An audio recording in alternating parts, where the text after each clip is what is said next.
No, thanks for having me here. So I'm gonna talk hopefully for about 40 minutes or so. I've got a load of slides. I've got about 96 slides, I think.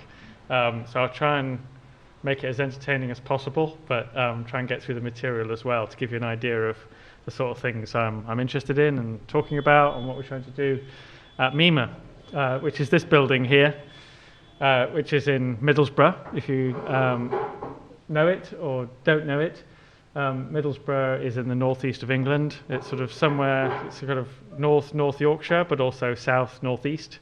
So it sits in on the Tees Valley, historically an industrial town, but obviously more recently a post-industrial town to a certain extent. And like many places in the world, trying to deal with how it escapes from its traditions of modernity. What can it do next? How can it regenerate? And like many other places, 10 years ago, pretty much, it's on our 10th anniversary next year, MIMA was built as part of that regeneration agenda, to have its Guggenheim gallery, to have that effect.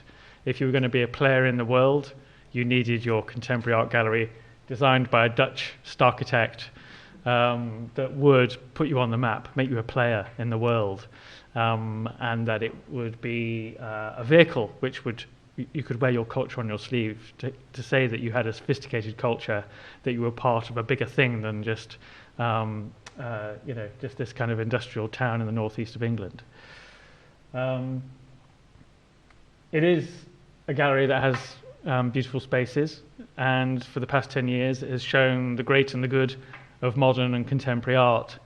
Canellis, Carl Andre, St. Ives, you name it, Gerhard Richter, they've all shown here. They've all been in these galleries, very beautiful galleries, but very much operating in the traditions of how a gallery like this works, that you use it as a place to show great art, to show the approved great art from a wider system.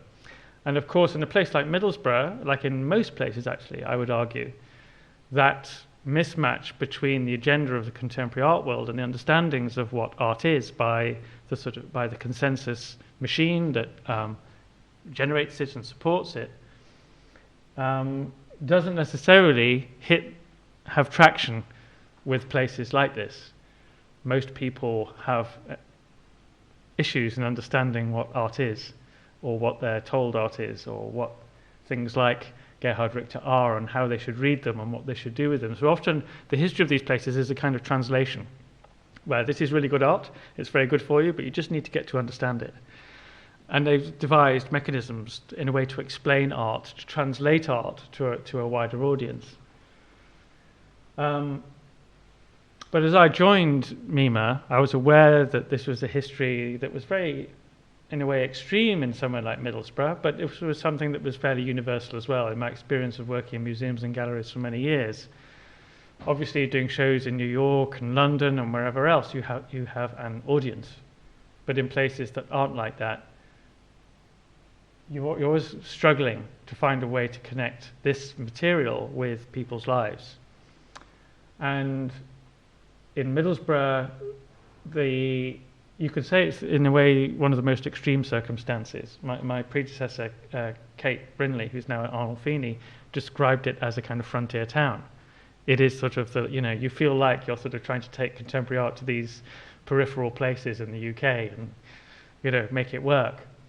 And a year ago, last October, the steelworks in Middlesbrough, one of the largest steelworks in the UK, the reason Middlesbrough is there, closed down.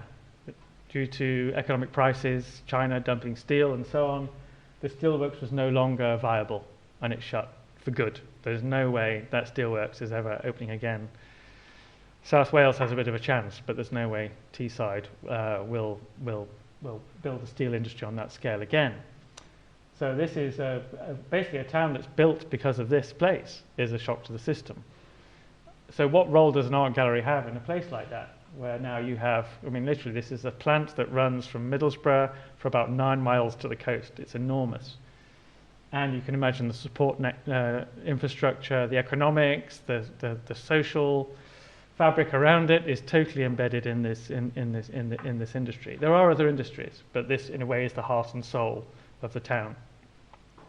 And on the back of it, there are some of the kind of most difficult social circumstances. I mean, Middlesbrough hits all the marks, rings all the bells in terms of aspiration, deprivation, migration, health. All these issues are extreme in Middlesbrough. They're not all Middlesbroughs are about. There's some very wonderful parts of the town, and there's a lot to be said for it. But this, in a way, is the picture that's painted, and something we have to deal with, and is in ways that at the core of how the town sees itself and how it represents itself. So even if this is, for example, this street is a particular area in the town, and they're obviously very pleasant areas, and you go 4 miles out and you're in the North Yorkshire Moors or at, Saltburn by the sea. These are the issues that have to be solved in order to make the town a place worth living in and make the place alive and thriving and so on.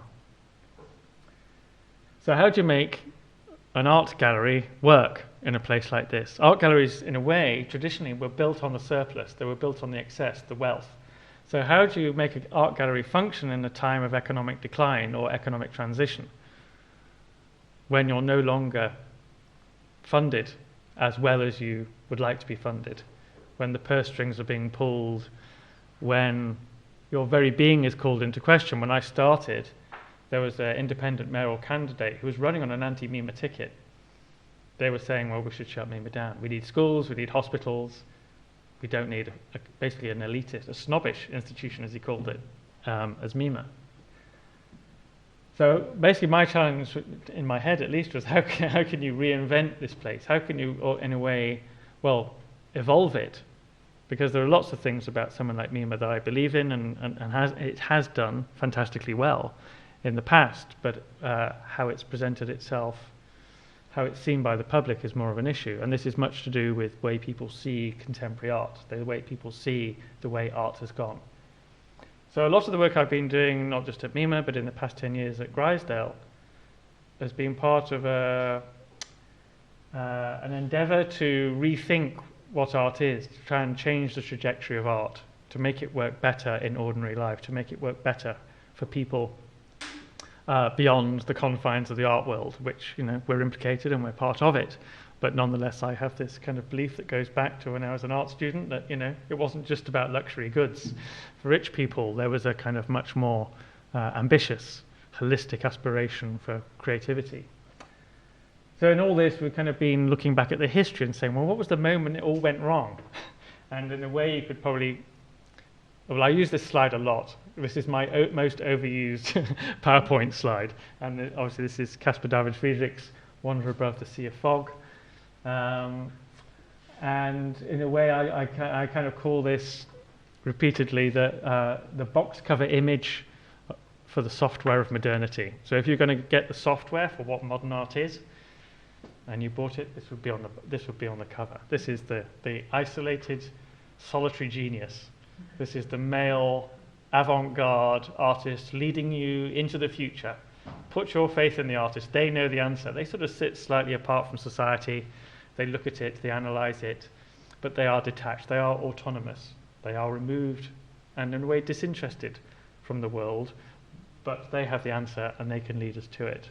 So all this kind of language, I mean, I'm being slightly flippant, but in a way this is what this image is, not necessarily just what this image is about, but this is what this image has become to a certain extent. And you might say, in a way, the software engineer behind this box cover is Immanuel Kant, who at the end of the 18th century basically created the conceptual architecture of what we now know as modern or even contemporary art, based on the sort of the principal ideas of the disinterested spectator. So in order to really understand art in its truest form, you should detach yourself from your own personal interests in the world and look at art in a way on its own terms, for its own sake, within that kind of confined aesthetic regime. And the other concept he came up with was purposeless purpose, the idea of something not being of necessarily direct use or application in the world, that you would apply your interests to a work of art. So these are the sort of constructs that created or helped create, along with industrialization, a rising middle class, a broadening education system, the art market, the art world, the idea of art as separate from society, of art being not connected with ritual, with religion, with anything other than some kind of truth that we were trying to find, some sort of abstract concept. So this is like my back of the envelope drawing of, as we were beginning to, with a kind of growing body of people in the world, in the museums world, if you like, particularly in Europe, when we were trying to think, well, particularly after 2007, after the crash, when really this kind of conceptual edifice of the market-driven art world, of modernity, was really starting to crumble in the face of globalization, economic crashes, the kind of lack of faith in Europe, in European sensibility, all these issues coming to the fore, the rise of the internet. This parabolic arc kind of represents that moment, that bubble of modernity, that rise and fall of the moment that allowed the art we kind of inherited to survive. So it kind of begins in 1848, if you like, with revolution and emancipation, and dies in 1989 with the birth of the World Wide Web, the fall of the Berlin Wall, you can name it. But basically a nexus of moments of thinking that begins to dissolve or begins to hack away at all the things we thought were okay and were forever. So given this parabolic arc, what was it like before? What could we think of other ways that art might go? What would happen if in 1848 art went that way instead of that way? What if instead of putting our faith in kind of truth value, we put our faith in other kinds of values? And if you look back, there's a figure like this who becomes quite interesting. And this is John Ruskin, who is quite pertinent to here because he was the first professor of fine art at Oxford, appointed in 1870. And actually, this is a painting this is installed on a Liam Gillick structure in an exhibition that I co-curated at Van Abbey Museum a couple of years ago, called Confessions of the Imperfect, which was a tribute. It was basically an alternative history of art from John Ruskin to the Arab Spring. But really, but the principle of the show is to advocate the idea of use value, to reintroduce the idea of use back into art. So let's not think about what art means, let's think about how we use it and how it can be applied in society. And one of the figures that was crucial to this, and I became aware of him in certainly my years at Grisdale, because it's where he lived. He lived in the village of Coniston towards the end of his life. Certainly, he has come to become a very pertinent figure, kind of almost like rediscovered to a certain extent. And this, incidentally, is the portrait painted by Millet of Ruskin, which is in the Ashmolean Museum in Oxford. And there was no way we could actually borrow the painting for the show, so I contacted Daffin Art company in Shenzhen in China, where you can have a hand-painted oil painting made for $84, including postage and packing. So we then had that in the show instead and attributed it to the artist who actually produced the painting. Here's a more flattering portrait of Ruskin, because it's a bit dodgy, the other painting. It's not quite like the Ashmolean one. But Ruskin is a kind of fascinating character. I mean, he's very complicated, he's very flawed, but he, in a way, was the principal voice in the 19th century who was fighting against industrialization and its effects, who, in a way, was fighting against this kind of romantic autonomization of art that was taking place. And Ruskin, he never described himself as an artist, more perhaps as an educator. But really what Ruskin was saying is that art is not for its own sake, it is for social purpose. It is for social change. It is a tool to be used in our lives on a daily basis. So whilst, my understanding, certainly my art historical education was founded on the idea that Ruskin was the person that promoted Turner. And then you sort of have this formalist history of, and then Turner becomes Monet, blah, blah, blah. But actually, his promotion of Turner was based on how Ruskin saw Turner to be portraying the truth about the decay of society through industrialization, about pollution, global warming, all these kinds of things.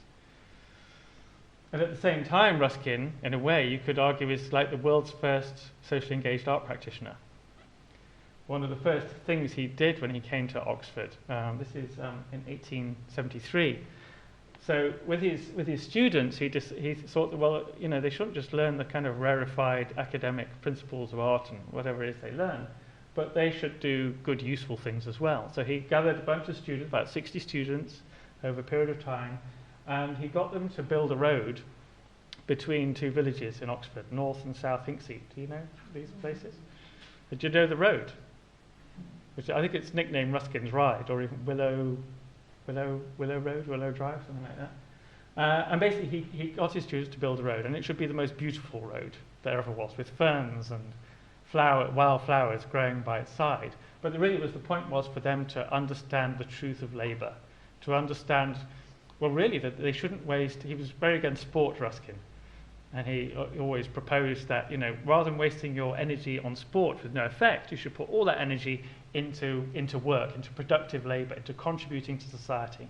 And very interesting, a lot of these students all went on to amazing things. Ruskin's a bit like a sort of quintessential artist. He was, you know, kind of ridiculed and flawed, and, you know, he never quite made it, you know, in some ways. But a lot of his students really went on to amazing things. I mean, amongst here, you know, people like Arnold Toynbee, Oscar Wilde, Hardwick Walmsley, who founded the National Trust, and so on. So in a way, that sort of education to understand how to be a sort of useful person in the world is something that Ruskin really, really drove. And even his, you know, in his art himself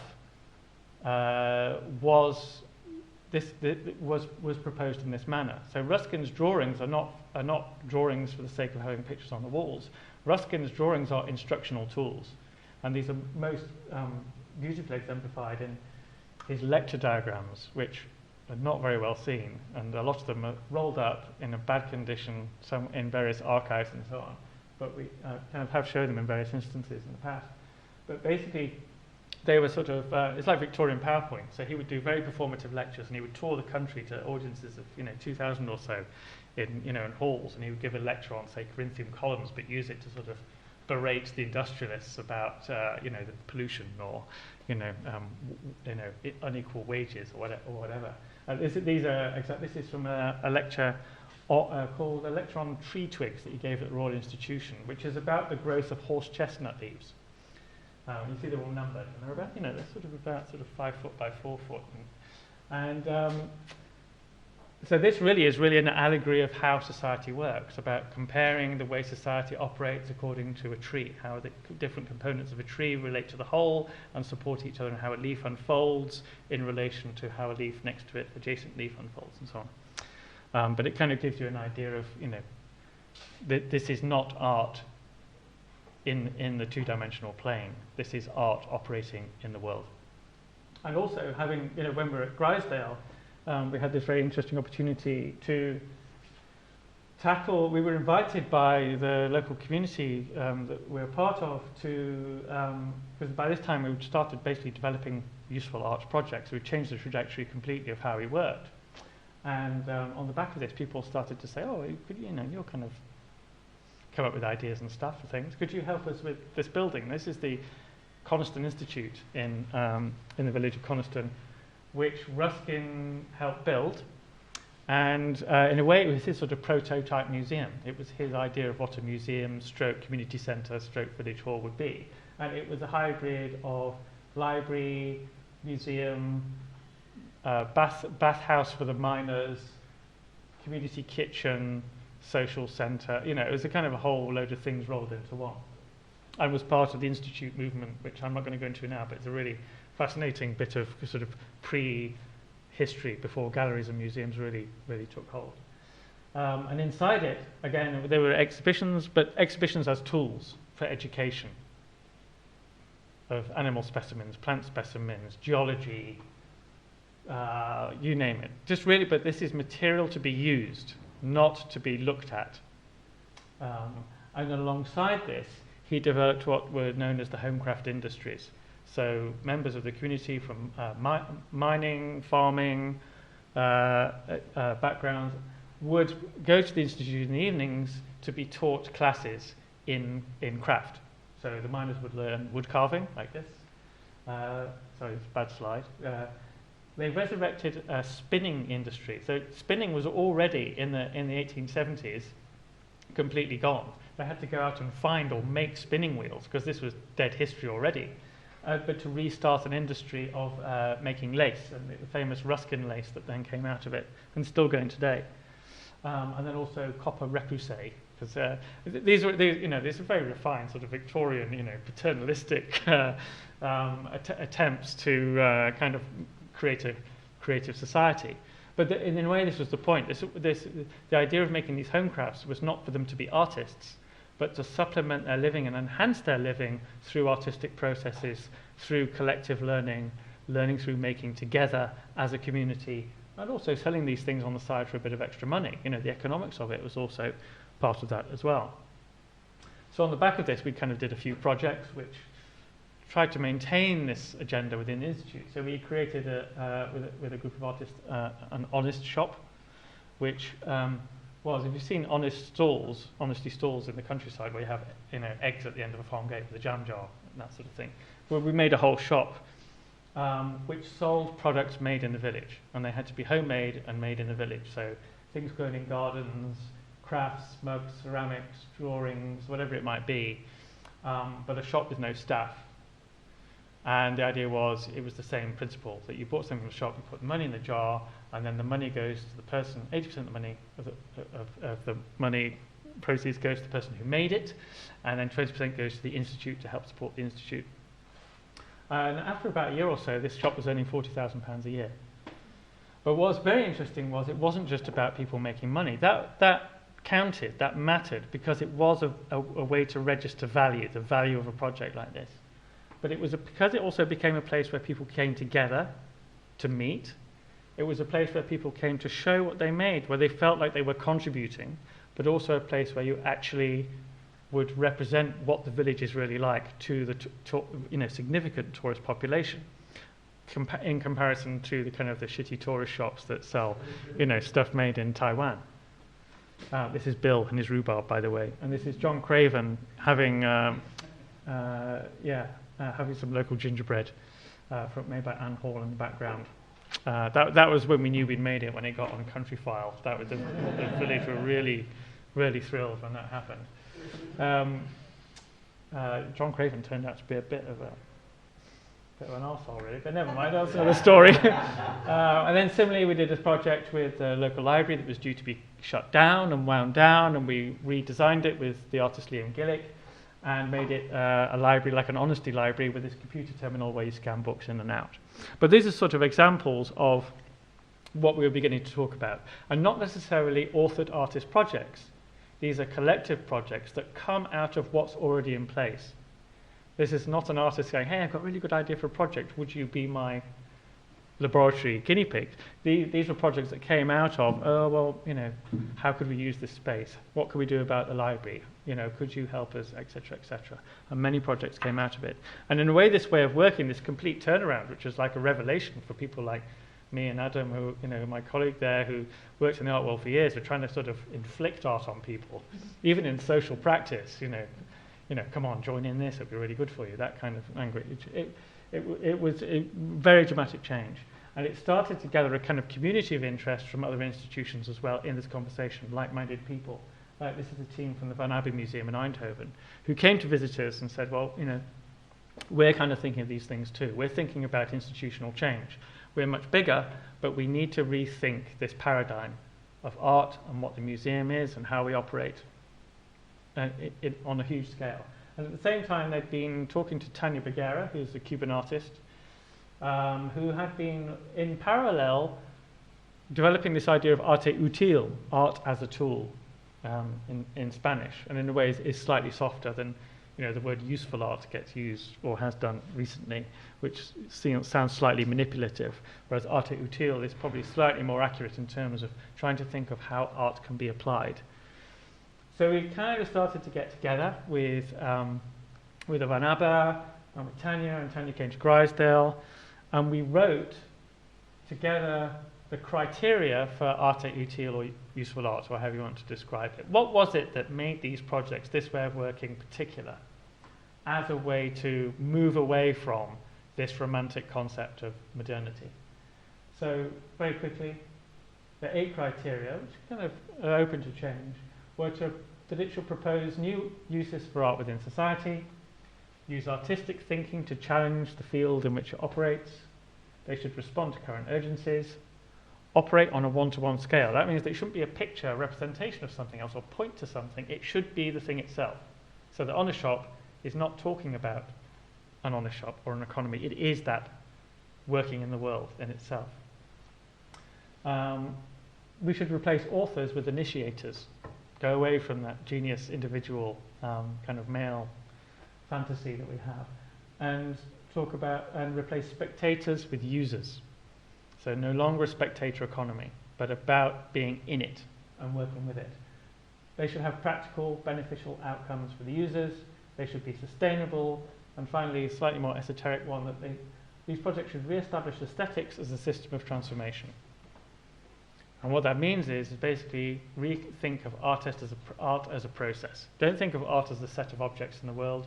Think of it as a process, a way of working, and how we operate within a much wider aesthetic regime of a world of sensory data, and how we manipulate that and operate within that. At the same time, we also developed for the show that was building for the Van Abbe Museum around the subject, The Lexicon of Usership by Stephen Wright, who in a way is sort of the academic guru of usership. And this is a book that we wrote that's available on the Arte Utile website that we made for free. You can download it as a free PDF in the spirit of usership, but there is no ownership. These are basically a lexicon of terms that are being phased out or being brought in. And then we created a website, Arte Utile, which is still going and growing, and the association of Arte Utile as a kind of growing international network of people who are really driving this agenda in a big way.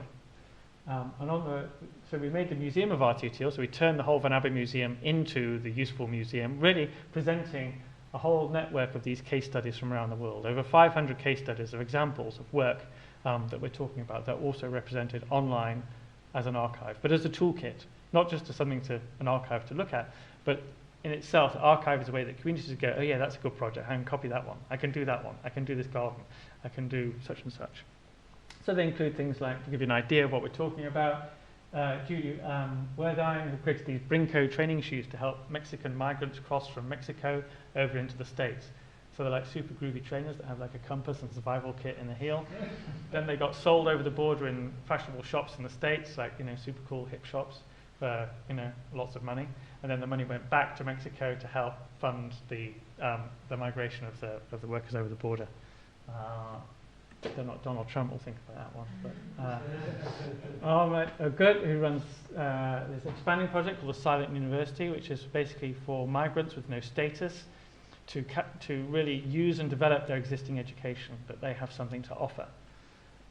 Theatre Gates, who's maybe better known, who won the Artist Monday Prize recently, where really he's kind of regenerating Dorchester, the district where he's from in Chicago, using kind of art will capital to build community buildings, libraries, community centres, and so on, rebuild the infrastructure in his neighbourhood. The Honest Shop is in there, or even there are scientific projects like Yarina Saidi, who's in the lab, the scientists developed a form of bulletproof skin, combining goat's milk DNA with spider silk DNA. To create a kind of membrane that will resist the impact of a bullet. Interestingly, what's quite interesting about these projects is not, in the tradition of art, you could always dismiss art as being, well, it's just art. But when the US government offers you $1 million for the patent for this, you're no longer operating in the realm of art. You're operating in the world. This is serious. Like a lot of these projects are, they are doing the thing. It's not just talking about it, it's not just pointing about it, it's not just commenting, critiquing, it is getting on with it and making it happen.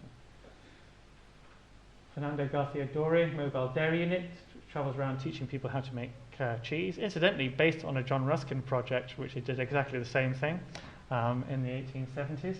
This is the mobile dairy unit, repurposing a American military field station that you can buy online. So when you go to Iraq as your kind of military unit, you have these kind of aluminium field stations. So he's turned that into a cheese-making unit, and that's Stephen Wright, who's the guru of usership. This is in the show at the Van Aber.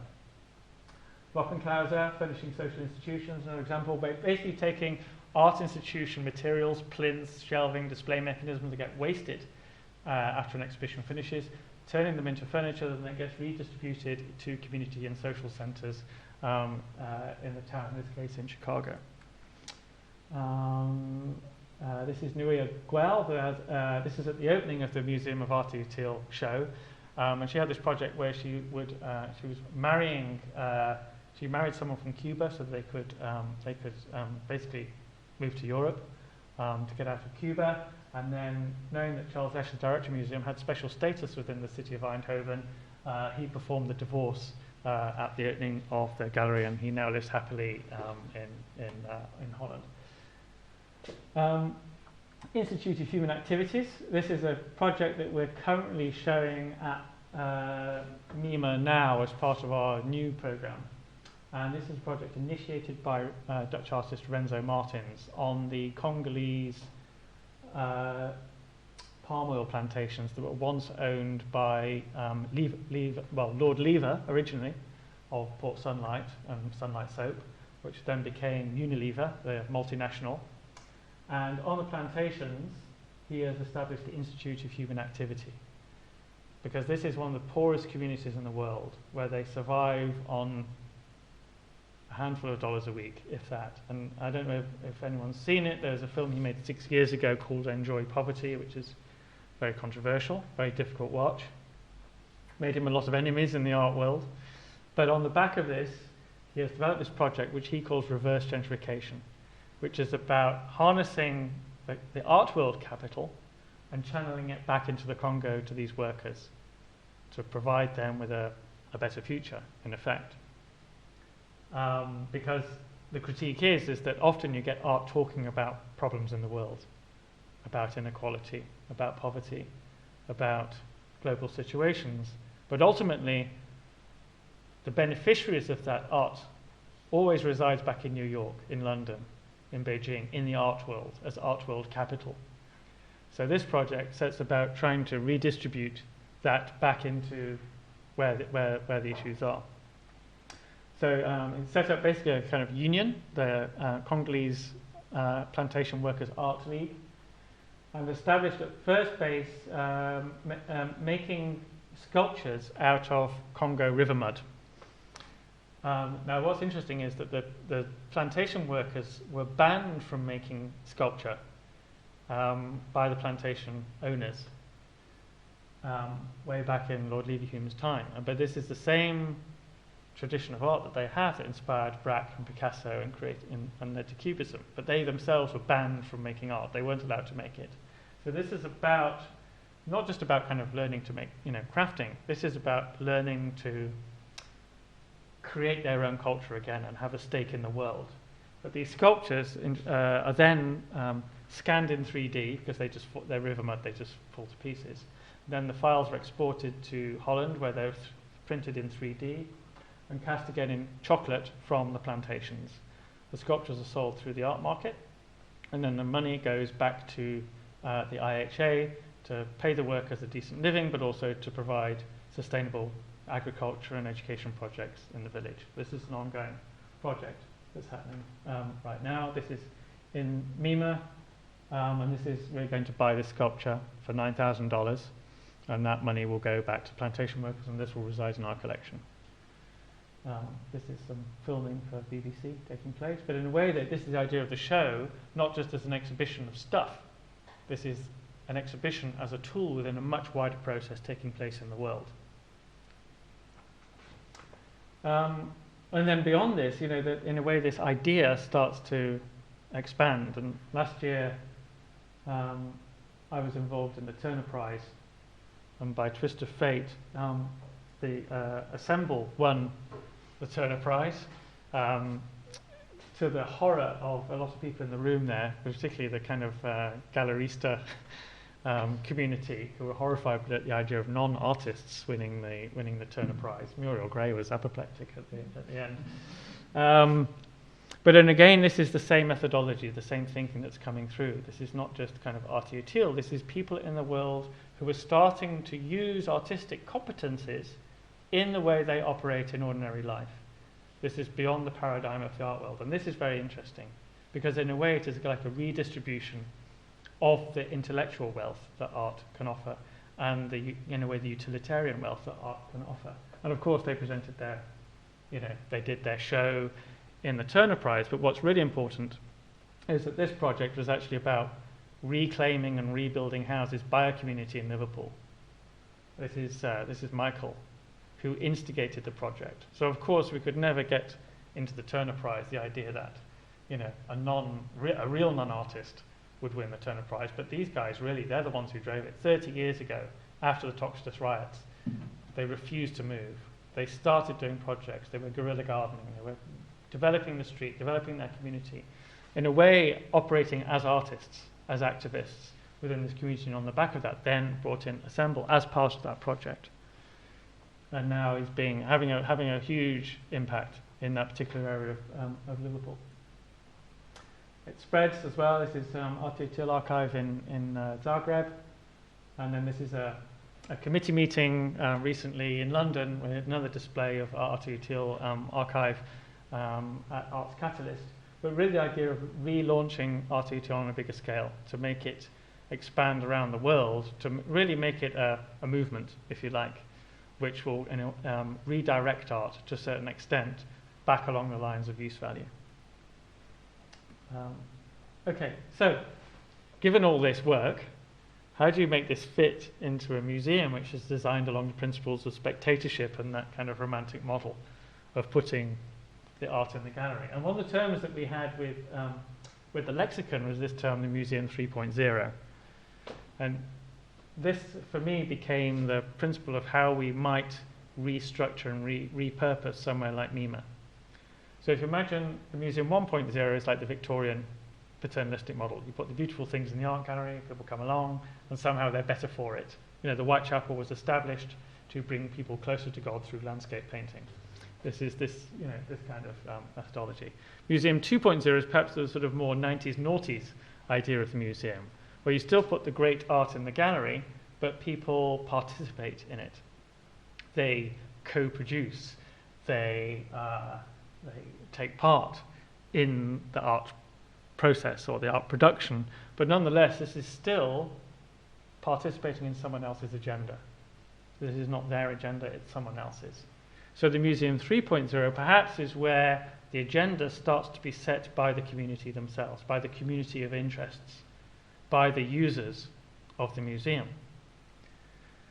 So really the idea was to, in a way, recalibrate NEMA along these lines. And of course, I went away from my job interview. I couldn't go and say, well, here's my program for the next 3 years, which normally happens. You kind of go shopping around biennials with a notebook. I have one of those. They're cool. Yeah, I have those. That's the way these museums run.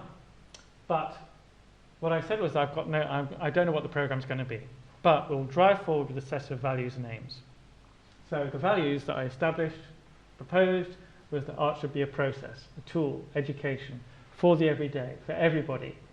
That it should be about how you do something, not whether it is art or not. And that history itself is something that can be used. It is not something in the past. History, if we're thinking about the way a museum operates, history cannot be seen in the past. We only ever see it in how we use it in the now. And that, in a way, the aims of following on from this is that we should have a holistic educational approach. Integrate the departments. No education department and separate curatorial department. That's the classic divide within a museum, where they sort of slightly have this conflictual relationship between the two. But we'll bring them all together. There's one project. There isn't curation of shows. There isn't education. They're the same thing. We shouldn't be neutral. The autonomous white cube, everybody has an interest. Everybody has an opinion. We should not pretend that we are neutral. We should not pretend that we are not human. on the back of this in itself, being a kind of a human institution, is a better inspiration for artists and a better way of creating dynamic sensibility in the world. We should be leading nationally and internationally, of course, but because you want to be a player, and it's important to be a player, but on the right terms, for the right reasons.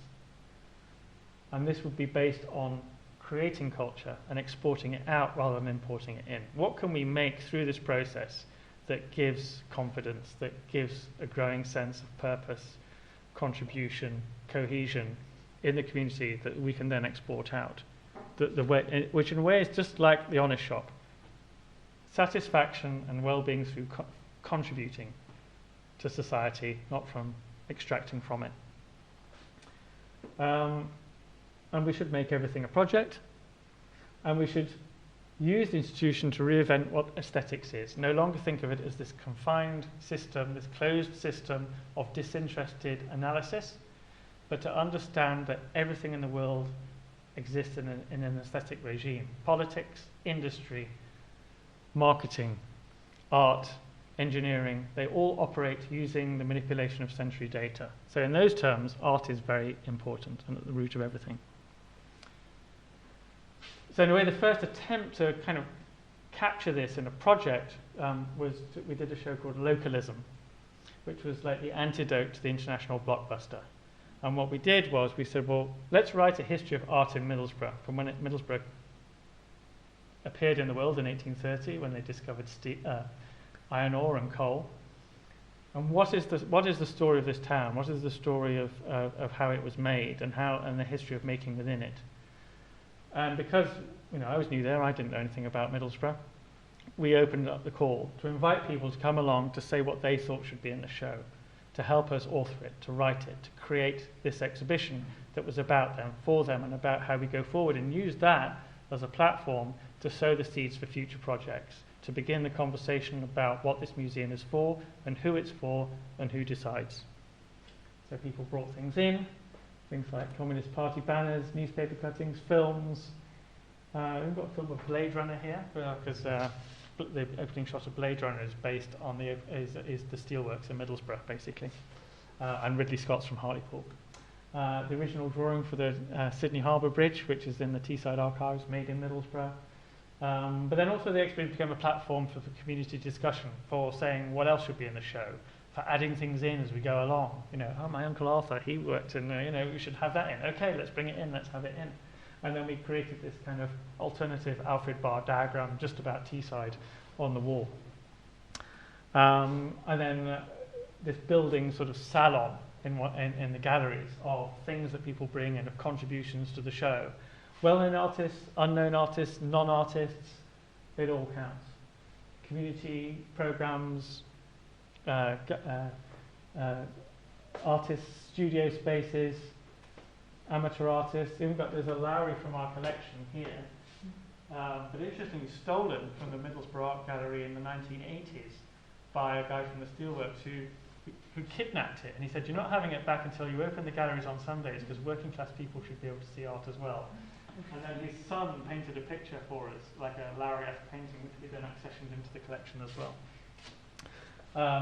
And then this is a display of Linthorpe pottery. Do people know Linthorpe pottery?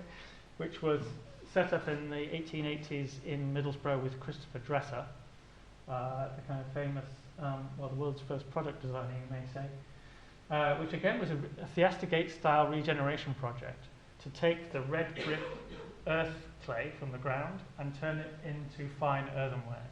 And of course people said, you can't do that with brick clay, rubbish. But he produced these wares which were famous around the world, and then were presented. This is a mock-up of the display at the New Orleans exhibition of 1884 to promote Linthorpe pottery around the world.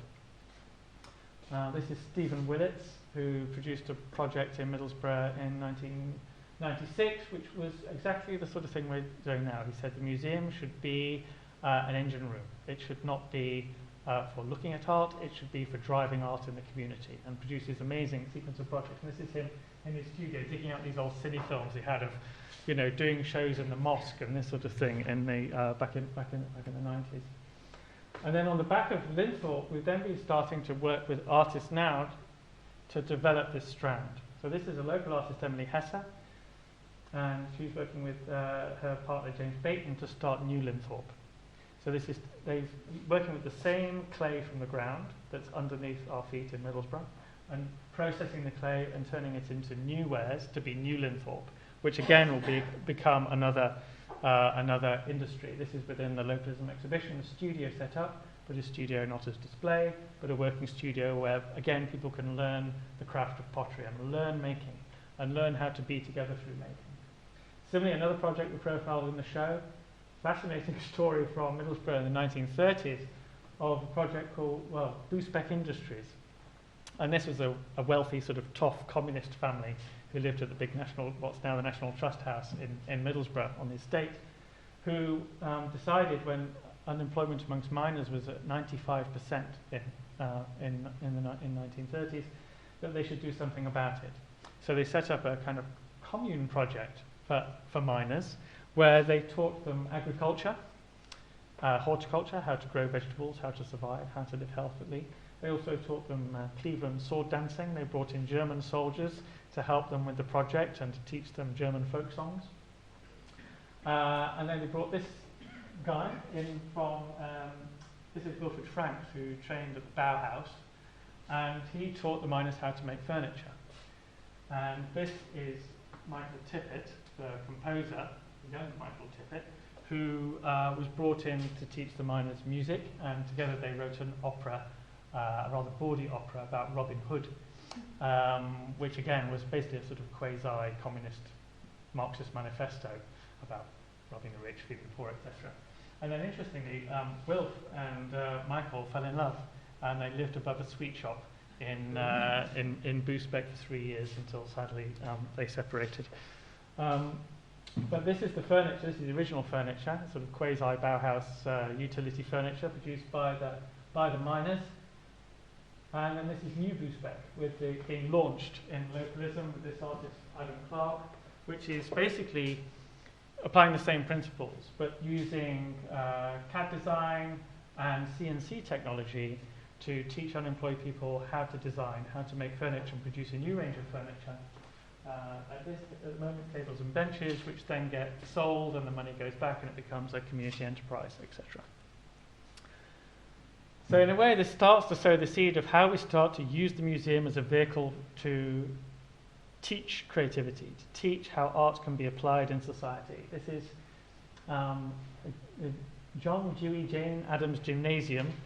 This is in Chicago, in the School of the Art Institute of Chicago. Again, this is an exhibition, but I went as part of a conference to Chicago a couple of years ago, met Pablo, and I said, what a waste to make for this gymnasium to be an exhibition. It should be a working gymnasium. I mean, it kind of was in the show, but you know what these things like. It's like for art people. So I said, well, why don't we develop this gymnasium for MIMA? Let's turn the top floor of MIMA into the gymnasium, because the John Dewey Jane Addams Gymnasium is based on the Hull House movement in Chicago. If you know Hull House Settlement, which was set up by Addams and Dewey in Chicago, but basically to put bright, smart, artistic, educated people alongside the poor migrant communities, so that they would have reciprocal learning and learn from each other. So the communities would get free law advice, they'd be taught craft, design, and so on. This actually then evolved into the Chicago Bauhaus. But the origins of this actually, the reason why they did this was because they went to Whitechapel in London and saw the Toynbee settlement, Toynbee as in Ruskin's road diggers, to basically apply the same principles in the East End of London. So in a way, this is this movement of people, in a way, these same principles that keep reoccurring of applying art in society. And in the settlement, this is Jane Addams, they had a communal dining room where people ate together, and they grew together, and they lived together, and they learned together. And that cohesion, that reciprocity is what drove this kind of holistic agenda of a kind of more creative way of living, if you like. So this gets us thinking, well, how do we start to then apply these ideas in somewhere like Middlesbrough. How can we develop this and work with what we've got? This is the area of Gresham in Middlesbrough, made famous in January. I don't know if they caught it. Made national headlines with famous red doors. So the reason why Middlesbrough has the highest percentage of asylum seekers and refugees is because the housing stock in Middlesbrough is very cheap. There's a landlord who owns large swathes of it, who's on the Times 100 rich list, and he has the contract with Group 4 to relocate migrants and asylum seekers, and Group 4 have the contract with the Home Office to do this relocation. So whereas you might think on the surface, oh yeah, the migrants, it's like the government loading them on this sort of somehow centralised government agenda is actually being driven by the private sector. And it wasn't that everybody had red doors because this was, some kind of, crystal nightmare that was being reenacted in the 21st century. It was because no one gave a shit. And it was because no one thought about aesthetics. No one thought about humanity. No one thought about a creative, caring way of understanding and living. So we're now working on our next show that opens on June 11th, is about migration. But we're working with the people who live in Gresham to make the show as a platform, to tell their stories, to advocate for them, but also to provide the services that they need. A resource centre for the migrant and asylum seeking community in Middlesbrough, but to tell their story, to write their culture, to use the museum on their terms in ways that benefit them. This is a film they're making with the artist Isabel Lima. And then back with Emily and James, Linthorpe Pottery. This is Gresham, that's been half bulldozed by the council because they don't really know what to do with it. They sort of have a plan, a half plan, but no one really knows. And they're taking the clay from the ground under these bulldozed houses. And this is today, actually, at lunchtime today. Emily was running this session with the groups that we're working with to basically make new ceramic wares. Now what they're doing is, because a lot of these guys are from Eritrea, is they're making an Eritrean coffee service because they found that they couldn't find their coffee service in Middlesbrough. So they're making it kind of a product range, which will provide a kind of income for them. But through the process of kind of making and collectively working together, this then starts to create the arena in which we can start to say, well, what do we do with the housing? How could we build a community that works for you? How can we restructure the way things work? That's Emily there. This is our Office of Useful Art in MIMA, by the way. So in a way, this idea of learning through making, the centre of social making is not just about learning to make again, learning to learn in other ways other than through textbooks. This is about how, when we come together to make, we learn about how we orchestrate our society. This is Middlesbrough. And interestingly, what's starting to happen now is through this work and through these conversations about getting actively involved, politically involved, starting to suggest ways in which we might operate in the same way that we're talking about through RTU Teal. And this is not, interestingly, the critique of RTU Teal and all this stuff is often that this is just fulfilling the hole left by state services. You're just kind of fulfilling the neoliberal agenda. But in a way, it's not. Because these projects, this way of working is subversive. It's about doing what wouldn't happen. About coming up with ways of working using artistic competency that isn't what the state would do, or isn't what people expect would be done, but we're coming up with another solution that comes from the ground up and doesn't come from top down. Interestingly, the show, this is a project I did in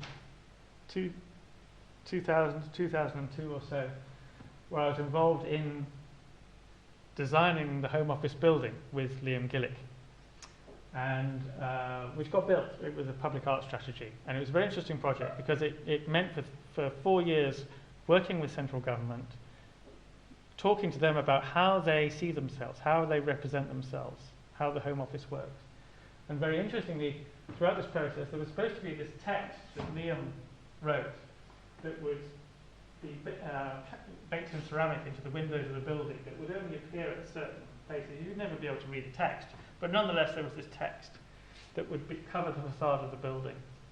And Liam proposed a sentence which was deemed as too pretentious by the Home Office. And we had basically a 2-year discussion with ministers and with the Home Office about what this thing would say on the front of the building, even though no one could read it.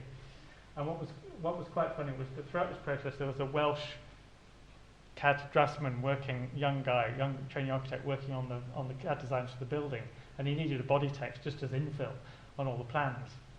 And what was very nice is throughout this 2-year process, he replaced this text with Welsh text, which translated as "fuck the English."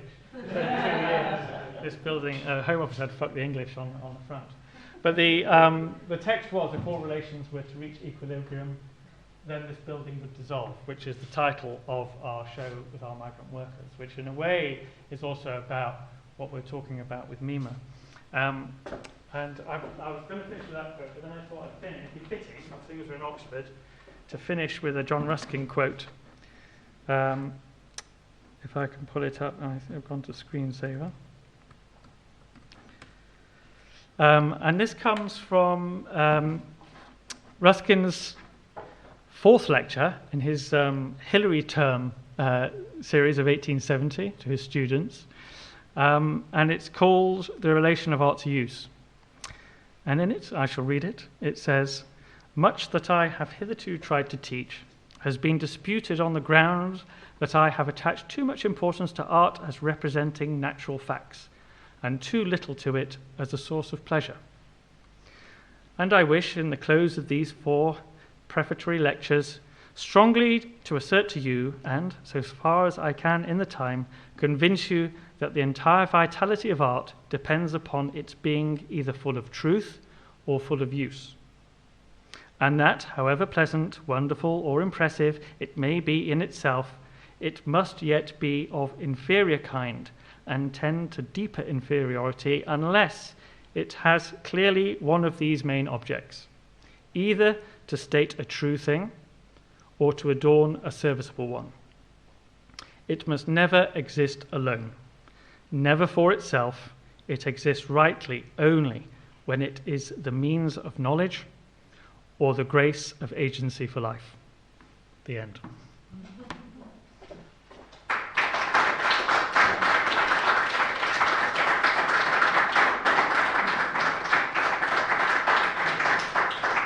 I think that was more than 40 minutes, but there you go. Questions? You can ask any questions? Is it actually a sort of a free-for-all when you say this is at the house? I mean, does everybody think, oh, I can do a painting and bring it, or is there some sort of selection committee? Or with what you're doing with your, just the whole approach, when you say it's for the people and from the people, I mean, is it literally anybody can just rock up with something they made at home or whatever, or is there actually some sort of selection criteria?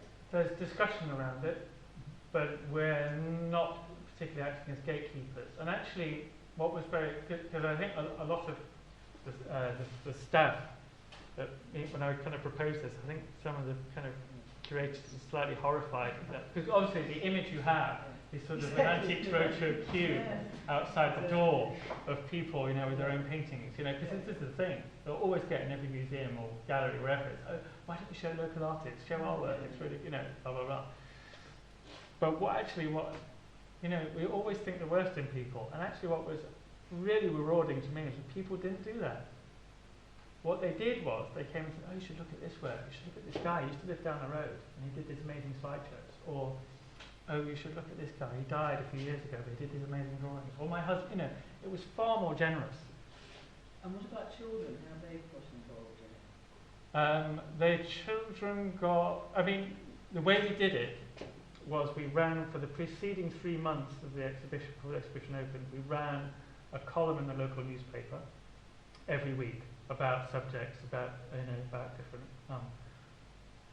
different bits of history, like an open call, and then we ran workshops through the summer in which people could, would have different themes like migration, industry, and so on.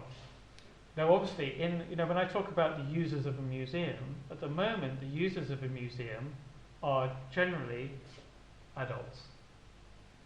We have a user group which are schools and which are which are families and all that. There is a big program of young people, and we have a young people's program who also they contributed to the show. They basically had their youth club within the show, but generally young people don't make art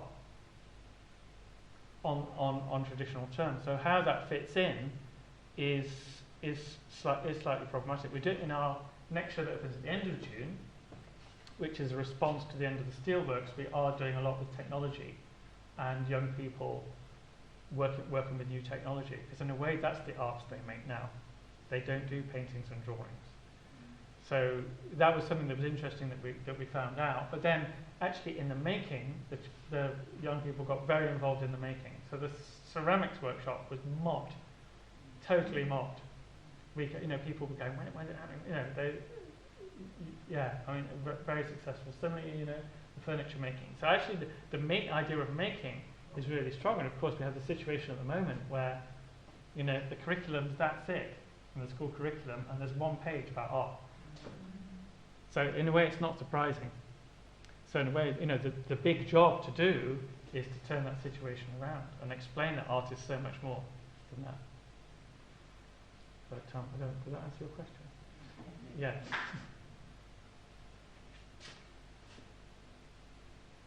Can I ask a question about instrumentalisation then?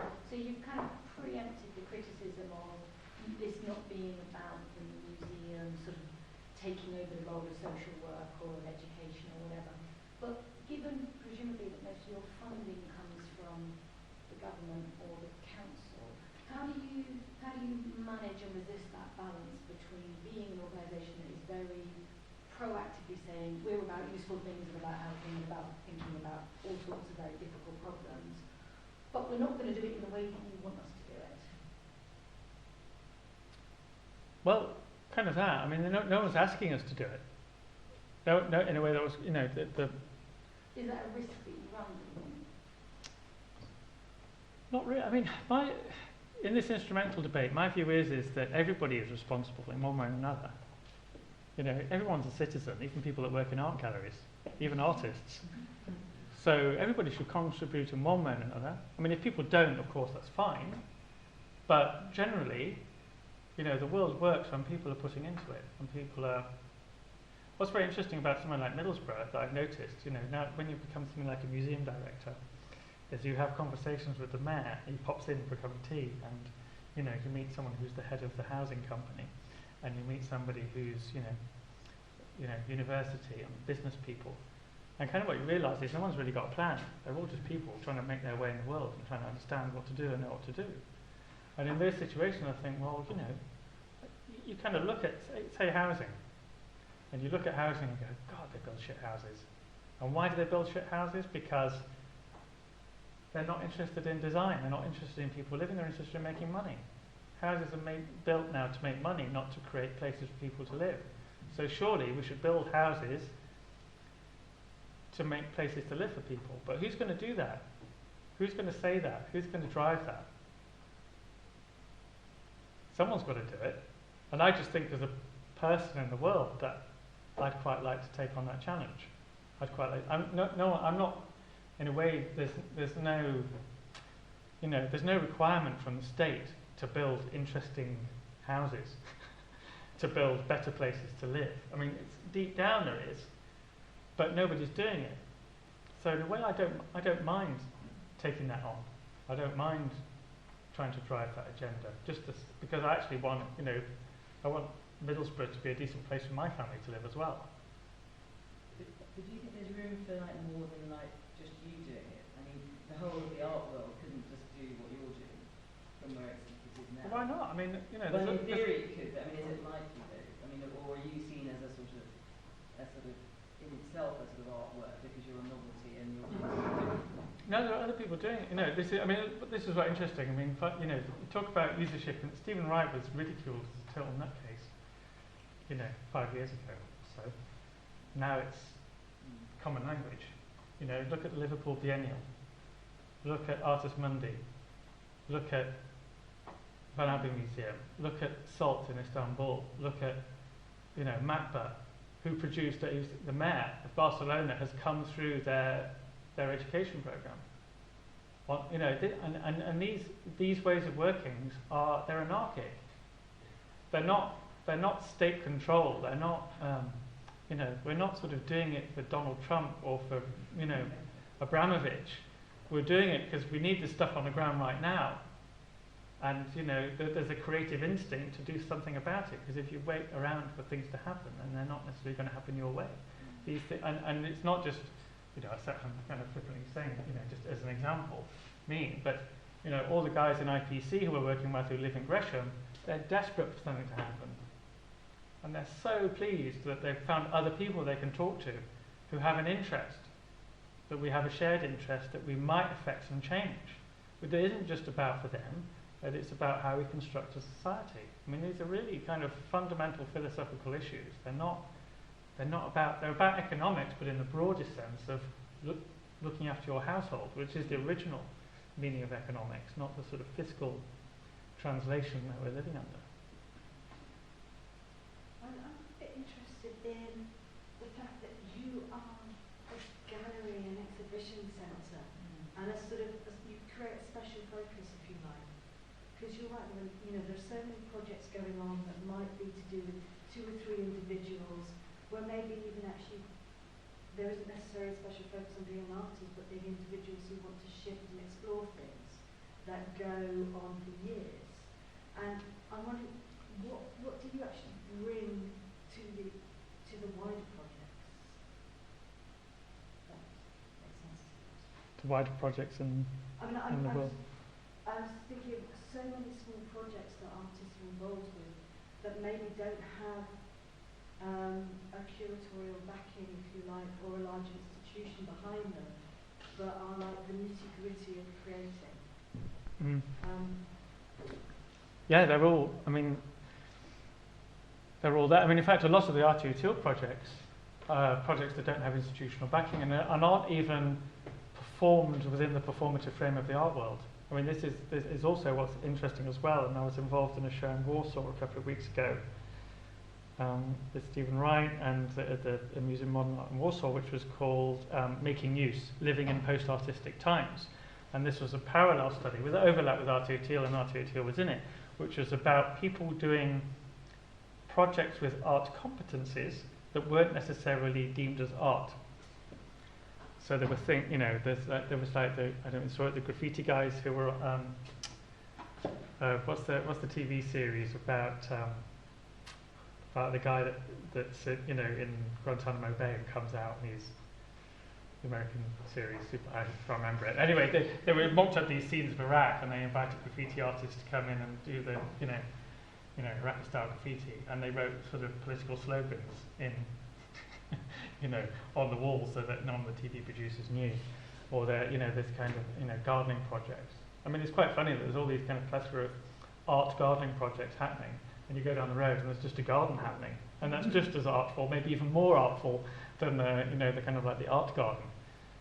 And there are endless projects, endless ways of working now, I think, more and more, where people are kind of using the methodologies and mindset that we used to attribute solely to art in ordinary ways of working, which is very interesting, because in a way that calibrates or it indexes itself to this redistribution of authorship, where we can get away from this idea of whether something's art or not, or someone's an artist or they're not an artist. And you can start to think in more kind of accurate, complex terms in terms of what art is and what an artist is and how they operate.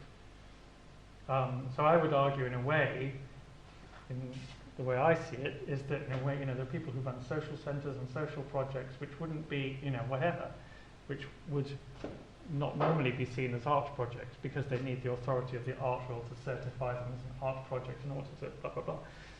But actually, if you think about using that barrier, and you say, well, it's a question of degree to what something is art, or it's a much more fluid matrix in which things operate, then it allows for things to be both art and non-art at the same time, or maybe a bit like an art project, or a bit less like an art project.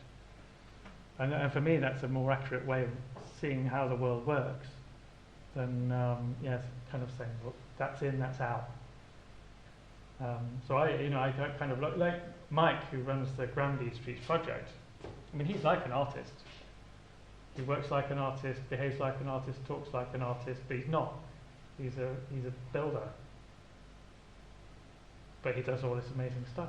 And there are millions of people in the world like that. Say a little bit about how you link the program that you're coming up with. So like the thing you're doing with the migrants, which seems to have quite a clear idea about what it wants to be, and you're working with the migrants to develop the project. But there are also artists involved in that. Yeah. And we're showing artworks in that. well, exactly. So it's sort of how you link that idea of saying, well, we've got this idea in this group, and it's working with them, and how you approach an artist and say, well, it's not that we're coming to you for all of this, but we want you to work with these people. How do you frame that with the artist?